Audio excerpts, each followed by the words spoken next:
নমস্কার বন্ধুরা, আজ দেখো তোমাদেরকে আমি ডগরা মাছের ঝোল রান্না করে দেখাবো। তো এই যে ডগরা মাছ দেখো,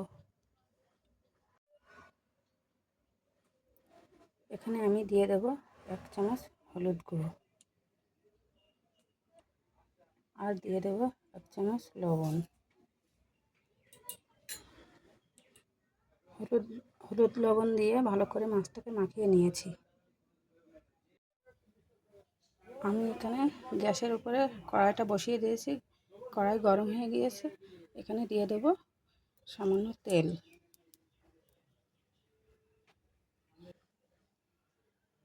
তেলটা ভালো সুন্দর গরম হয়ে গিয়েছে। এখানে দিয়ে দেবো আমি মাছ, অর্ধেক মাছ দিয়ে দিয়েছি। নাড়াচাড়া করে নেব। এই মাছগুলো বেশি একটা ভালো ভাজা হয় না, কোনো রকমে হালকা পাতলা করে ভেজে নেব।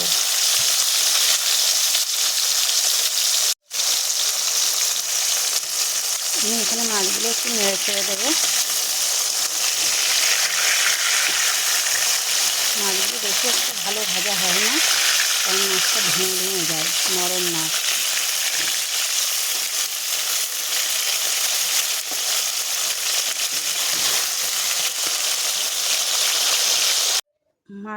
মাছগুলো আমি তুলে নিয়েছি, আর যে অল্প কটা মাছ ছিল সেগুলো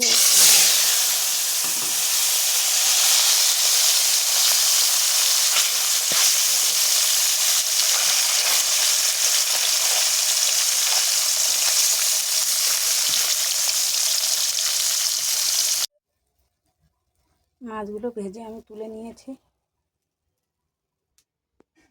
এবার কড়াইতে যে তেল রয়েছে সেই তেলের ভিতরে দিয়ে দেবো আমি জল। মাছ মুখে জল দিয়ে দিয়েছি। এখানে জলটা হালকা হালকা ফুটছে। এখানে দিয়ে দেবো আমি 1 চামচ হলুদ গুঁড়ো।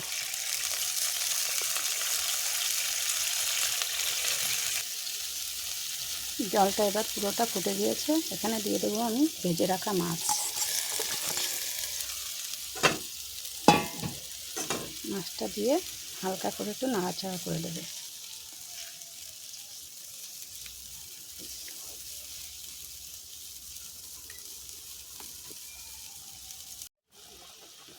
এবার আমি এখানে একে একে সব মশলা দিয়ে দেব। প্রথমে আমি লঙ্কা বাটা, কাঁচা লঙ্কা, এবার এখানে জিরে বাটা, আর দিয়ে দেবো 1 চামচ রসুন বাটা। আবারও একটু নাড়াচাড়া করে নেব হালকা করে।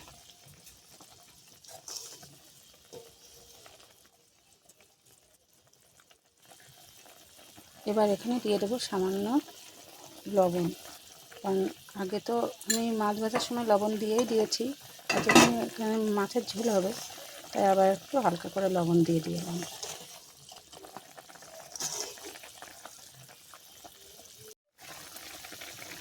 আবারও একটু নাড়াচাড়া করে নেব। মাছের ঝোলটা আমি কাঁচা মশলাই করে বানিয়ে দেখাবো তোমাদেরকে। এই ধরনের মাছগুলো কাঁচা মশলা দিয়ে বানালে খুব ভালো হয়। এবার মাছের ঝোলটা আমি নামিয়ে নেব।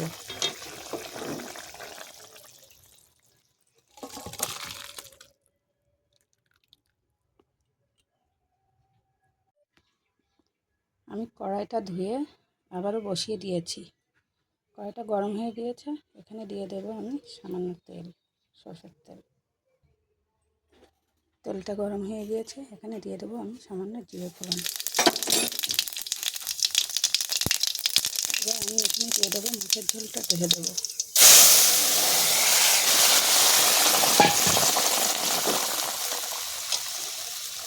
একটু নাড়াচাড়া করে দেবো।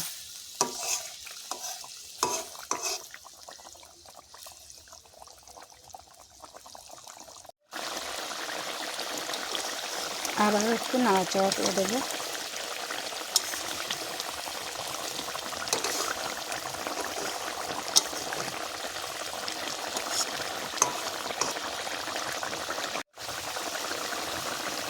এবার আমি নামিয়ে নেব। মাছের ঝোলটা হয়ে গিয়েছে, নামিয়ে নেব।